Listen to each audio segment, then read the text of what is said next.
Hello and welcome back to The Note. Today we're going to be discussing one of the most profound questions for financial markets and even arguably for human mankind. We know that markets are not perfectly rational. We know that people appear to be prone to risk aversion. Where does that risk aversion come from? Now, my guest today has spent well over a decade now trying to apply the lessons of Darwinian biology to markets with some fascinating results. And we now have a new paper to share. He's Andrew Lo from the Massachusetts Institute of Technology. Andrew, thank you very much for joining me once more. Take me through, you've got very detailed mathematical demonstrations of what's going on here.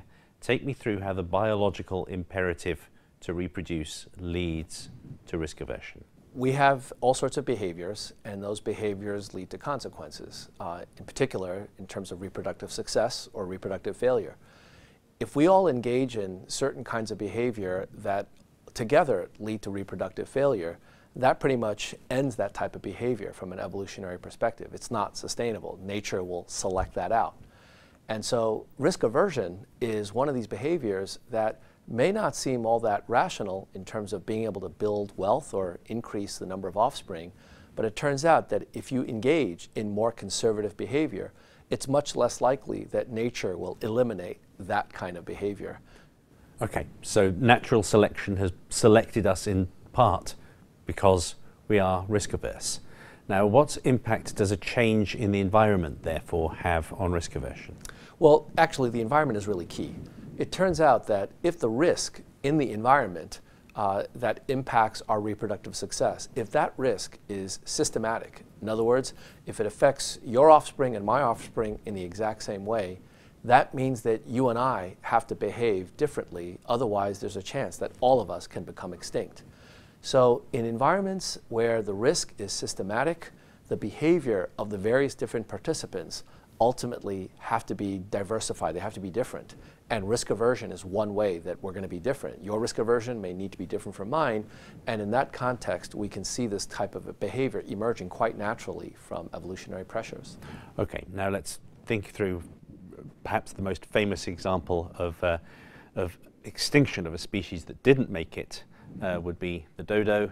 Only laid one egg at a time, couldn't fly, didn't matter while it was on an island with no predators.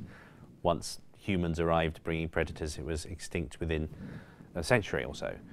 Is that an example, therefore, of where suboptimal behavior develops because of the environment and there is no longer a chance to adapt?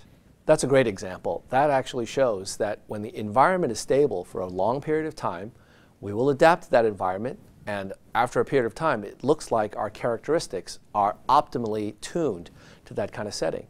But if that environment shifts rapidly, then what was attuned, adapted to that environment, could all of a sudden become very counterproductive.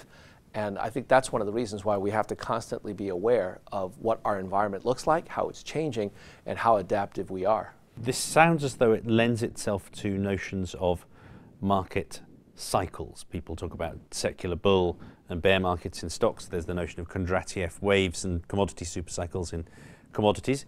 Is that fair? Is it fair to talk about long cycles of levels of risk aversion in response to external positive or negative shocks? Absolutely. It definitely generates cycles, but the reason is quite different than some of these theories would suggest. The reason that there's a cyclical characteristic to these theories is really because of the adaptation. As the environment changes, as it will, we will react to those changes. We will adapt. It takes time to adapt, and it's the adaptation coupled with changes in the environment that actually lead to these type of cycles. And they can have very different periodicities, from very, very short to very, very long, depending on the nature of the population and the nature of the environmental shocks. Okay, one final question, not from the point of view of the investor, but from the point of view of the politician or the regulator. In recent history, we deregulated when everything looked great in the late 90s, and then we re-regulated when everything looked terrible a few years ago. Was that the right way round? What are the implications for regulators from your ideas? Well, one of the strengths of the adaptive markets hypothesis is that it applies not just to markets, but to the regulations that govern them. In fact, it recognizes that humans are really fraught with these various different kinds of pressures. and that includes the regulators themselves. So what we've seen over time is not only are markets cyclical, but the way that we regulate them is also cyclical. And until we recognize the nature of that cyclicality, namely that we really try to change the rules at the worst possible time, after we feel that they don't serve any value, that's when we take the rules off.